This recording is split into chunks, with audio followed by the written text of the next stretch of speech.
Assalamualaikum warahmatullahi wabarakatuh. Saya Nur Zaida, NIM 131 dari Ekonomi Syariah kelas 5B. Di sini, saya selaku pemateri pertama akan menjelaskan tentang pengertian mudharabah. Jadi, mudharabah berasal dari kata al-darab yang berarti secara harfiah adalah bepergian atau berjalan. Sebagaimana firman Allah dalam surat Al-Muzammil ayat 20. A'udzu billahi minasyaitonir rajim. Bismillahirrahmanirrahim. Wa qaruna madribuna fil ardi yabtaguna min fadlillah. Yang artinya, dan yang lainnya bepergian di muka bumi mencari karunia Allah. Selain al-darab disebut juga kirot yang berasal dari al-qardu, berarti al-qat'u atau potongan karena pemilik memotong sebagian hartanya untuk diperdagangkan dan memperoleh sebagai keuntungannya. Ada pula yang menyebut mudharabah atau kirot dengan muamalah. Jadi menurut bahasa, mudharabah atau kirot berarti al-qat'u atau potongan, berjalan dan atau bepergian. Sedangkan menurut para fuqaha, mudharabah ialah akad antara dua pihak atau orang saling menanggung. Salah satu pihak menyerahkan hartanya kepada pihak lain untuk diperdagangkan dengan bagian yang telah ditentukan dari keuntungan, seperti setengah atau sepertiga dengan syarat-syarat yang telah ditentukan. Menurut Baghdad dan para ulama, yang pertama yaitu dari Hanafiyah. Mudharabah adalah memandang tujuan dua pihak yang berakad, yang berserikat dalam laba atau keuntungan, karena harta diserahkan kepada yang lain, dan yang lain punya jasa mengelola harta itu. Dengan hadis uktun ala syarkati firribahi bimalin min ahadil janibaini wa amali minal akhar, yang artinya akad syirkah dalam laba satu pihak pemilik harta dan pihak lain pemilik saja. Kemudian Malikiyah berpendapat mudharabah itu ialah uqdun taukilin sodara min rabbil mali li ghairihi ala ayyat tajira bihususin naqdaini, yang artinya akad perwakilan di mana pemilik harta mengeluarkan hartanya kepada yang lain untuk diperdagangkan dengan pembayaran yang ditentukan, seperti contoh emas dan perak. Kemudian Imam Hanabilah menjelaskan tentang mudharabah yaitu ibaratun ayyadfa'a sahibul mali qadaran muayyana min mali ila mayyat tajuru fihi bi juz'in musya'in ma'lumin mirribihi, yang artinya ibarat pemilik harta menyerahkan hartanya dengan ukuran tertentu kepada orang yang berdagang dengan bagian dari keuntungan yang diketahui. Selanjutnya dari ulama Syafi'iyah berpendapat bahwa mudharabah yaitu hukmun yaktadi ayyadfa'a syakhsun li akhara ma la yattajiru fi, yang artinya akad yang menentukan seseorang menyerahkan hartanya kepada yang lain untuk diijarahkan. Selanjutnya dari Syekh Syihab al-Din al-Qayyubi dan Umairah menjelaskan bahwa mudharabah yaitu ayyadfa'a ila syahsin ma la yattajiru bihi warribuhu mustarak, yang memiliki arti seseorang menyerahkan harta kepada yang lain untuk ditijarahkan dan keuntungan bersama-sama. Menurut Bahri Ibnu Al-Arif Billah Al-Syahid Muhammad Syatta menjelaskan tentang pengertian mudharabah yaitu takwidu syahsin amrohu ila akhari fima yakbalu nayyatbatah, yang artinya seseorang memberikan masalahnya kepada yang lain dan di dalamnya tidak diterima penggantian. Selanjutnya dari Syahid Syabik menjelaskan pengertian mudharabah yaitu mudharabah ialah akad antara dua belah pihak untuk salah satu pihak mengeluarkan sejumlah uang untuk diperdagangkan dengan syarat keuntungan dibagi dua sesuai dengan perjanjian. Selanjutnya dari Imam Taqiyuddin menjelaskan pengertian mudharabah yaitu uqdun ala naqdin litasarrufu fihi amilu bittijarah, yang artinya akad keuangan untuk dikelola dikerjakan dengan perdagangan. Dapat disimpulkan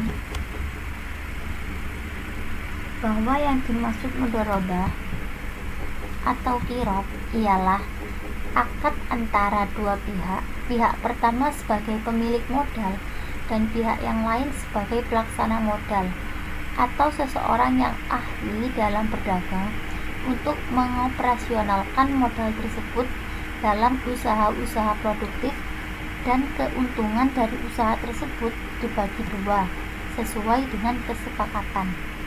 Dan jika terjadi kerugian, maka kerugian ditanggung oleh pemberi modal.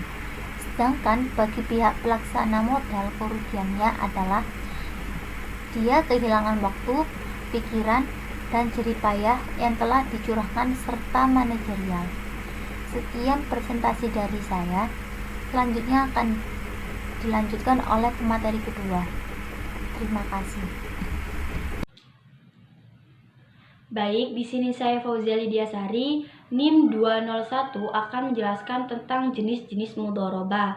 Nah, jenis-jenis mudharabah ini ada dua. Yang pertama mudharabah mutlaqah, yang kedua mudharabah muqayyadah. Apa itu mudharabah mutlaqah? Mudharabah mutlaqah merupakan akad penyertaan modal tanpa batas. Maksudnya gimana penyertaan modal tanpa batas? Jadi gini, ketika pembiayaan di bank syariah, bank sebagai sohibul mal dan nasabah sebagai mudharib, maka di situ bank akan memberikan sejumlah dana atau modal kepada nasabah. Di situ modal atau dananya bisa digunakan nasabah. Jadi terserah nasabah akan menggunakan modal itu untuk apa. Yang penting modal itu digunakan untuk yang halal dan yang menghasilkan. Maksudnya dari jenis usahanya itu tidak ditentukan. Jadi terserah nasabah apa untuk buka toko, beli kebun, yang penting jenis usahanya itu menghasilkan. Jadi tidak terbatas penggunaan dari dana tersebut. Nah, itu yang dimaksud dengan akad mudharabah mutlaqah. Jadi penyertaan modal tanpa batas itu terserah modalnya itu untuk apa saja, yang penting menghasilkan dan nasabah itu bisa bagi hasil dengan bank. Kemudian mudharabah muqayyadah. Mudharabah muqayyadah ini pemberian modal dengan syarat-syarat tertentu atau dibatasi. Jadi seumpamanya gini, kalau kita investasi, misalkan saya menginvestasikan kepada bank syariah uang ini dengan syarat bank boleh menggunakan uang ini dengan pembiayaan atau meminjamkan ke nasabah yang lain dengan syarat uang ini dipinjamkan oleh nasabah dengan kredibilitas yang baik dan nasabah yang tidak macet. Nah, jadi itu teman-teman pengertian dari mudharabah muqayyadah, yaitu pemberian modal dengan syarat-syarat tertentu atau dibatasi. Assalamualaikum warahmatullahi wabarakatuh. Di sini saya akan menjelaskan tentang aplikasi mudharabah dalam perbankan syariah. Jika diteliti dari jenisnya mudharabah mutlaqah serta mudharabah muqayyadah, yang pertama yaitu mudharabah mutlaqah. Dari penerapan mudharabah mutlaqah dikembangkan produk tabungan dan deposito, sehingga terdapat dua jenis produk penghimpunan dana, yaitu tabungan mudharabah dan deposito mudharabah. Adapun ketentuan umum dalam produk-produk ini, yang pertama yaitu bank wajib memberitahukan kepada pemilik dana mengenai nisbah dan tata cara pemberitahuan keuntungan dan atau pembagian keuntungan. Yang hal tersebut sudah dicantumkan dalam akad. Yang kedua yaitu untuk tabungan mudharabah, bank dapat memberikan buku tabungan sebagai bukti penyimpanan serta kartu ATM atau alat penarikan lainnya kepada penabung. Untuk deposito mudharabah, bank wajib memberikan sertifikat atau tanda penyimpanan atau biasanya disebut biliet deposito kepada deposan. Yang ketiga yaitu tabungan mudharabah dapat diambil setiap saat oleh penabung sesuai dengan perjanjian yang disepakati, namun tidak diperkenankan mengalami saldo negatif. Yang keempat yaitu deposito mudharabah hanya dapat dicairkan sesuai dengan jangka waktu yang telah disepakati. Deposito yang diperpanjang setelah jatuh tempo akan diperlakukan sama seperti deposito baru. Tetapi bila pada akad sudah dicantumkan perpanjangan otomatis, maka tidak perlu dibuat akad baru. Yang terakhir yaitu ketentuan-ketentuan yang lain yang berkaitan dengan tabungan dan deposito tetap berlaku sepanjang tidak bertentangan dengan prinsip syariah. Selanjutnya yaitu saya akan menjelaskan mudharabah muqayyadah. Dari mudharabah muqayyadah ini ada dua produk atau dua aplikasi, yaitu yang pertama mudharabah muqayyadah on balance sheet atau investasi terikat. Yang kedua yaitu al-mudharabah muqayyadah off balance sheet.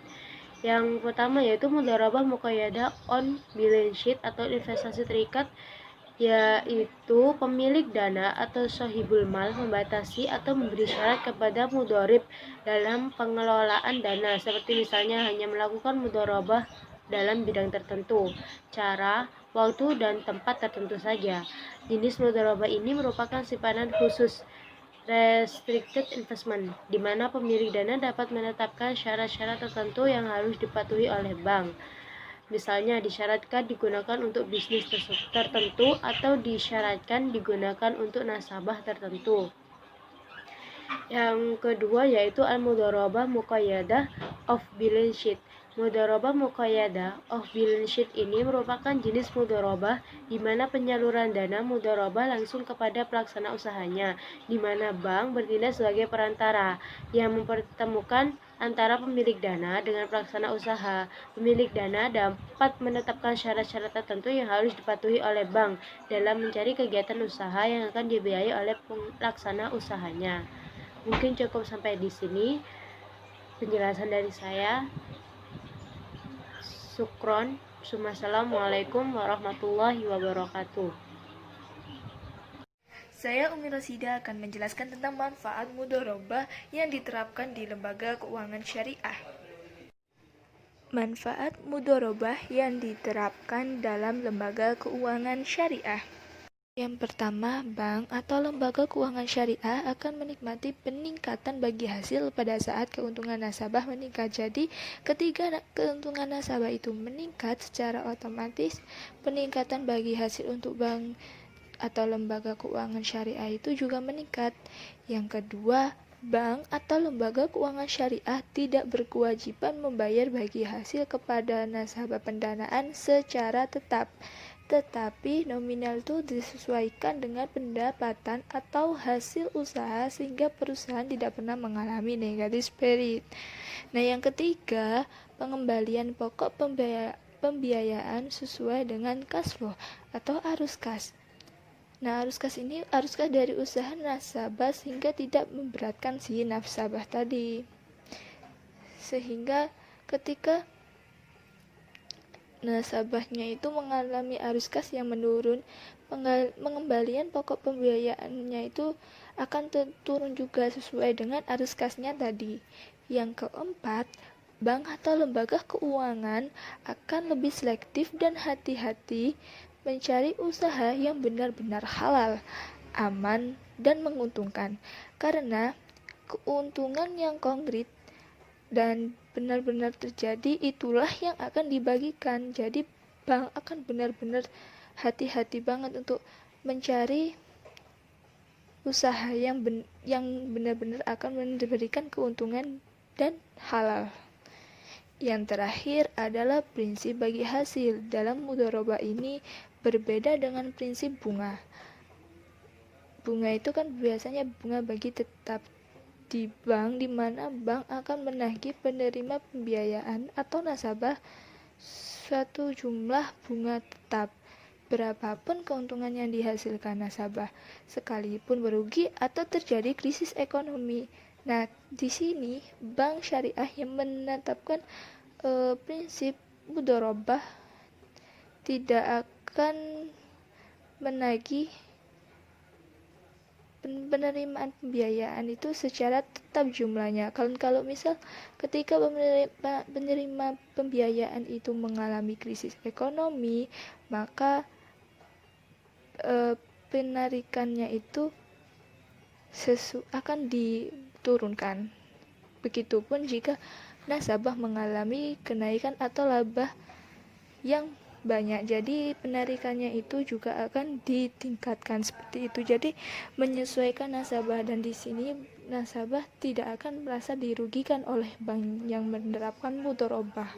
Itu merupakan salah satu manfaat mudharabah yang diterapkan di lembaga keuangan syariah. Baik, di sini saya Rizka Delia Rahmawati, NIM 091, akan menjelaskan tentang mekanisme akad al-mudharabah. Ada dua belah pihak yang melakukan perjanjian bagi hasil ini. Yang pertama yaitu nasabah. Nasabah di sini itu sebagai mudharib, di mana mudharib ini mempunyai keahlian atau keterampilan dalam suatu bidang proyek atau usaha tertentu. Dan yang kedua yaitu bank atau sahibul mal. Sahibul mal di sini sebagai pembiayaan atau peminjam modal usaha dengan 100% modal kepada pihak nasabah.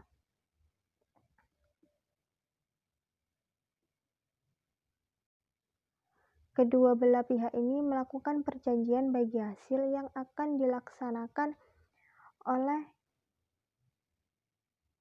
nasabah dan perbankan. Nah, bagi hasil ini dihasilkan oleh keuntungan dari usaha yang dijalankan oleh nasabah. Keuntungan ini akan dibagi sama rata antara pihak nasabah dan pihak perbankan. Nah, keuntungan ini akan disebut dengan nisbah bagi hasil. Nisbah bagi hasil ini akan sama rata 50-50, dan kemudian modal usaha itu akan dikembalikan 100% kepada perbankan. Terima kasih. Assalamualaikum warahmatullahi wabarakatuh. Perkenalkan, nama saya Siti Nadiro, NIM 074. Di sini saya akan menjelaskan tentang akuntansi pembiayaan mudharabah. Satu bentuk produk penyaluran dana oleh LKS adalah pembiayaan mudharabah, di mana LKS sebagai pemilik dana sahibul mal menyerahkan dana kepada nasabah sebagai pengelola dan dana atau mudharib untuk modal usaha suatu usaha yang produktif. Dalam akuntansi pembiayaan mudharabah, setidaknya terdapat 4 transaksi pokok yang terjadi pada pembiayaan, yaitu penyerahan modal, bagi hasil keuntungan, kerugian usaha, dan pengembalian modal. Yang pertama yaitu penyerahan modal mudharabah.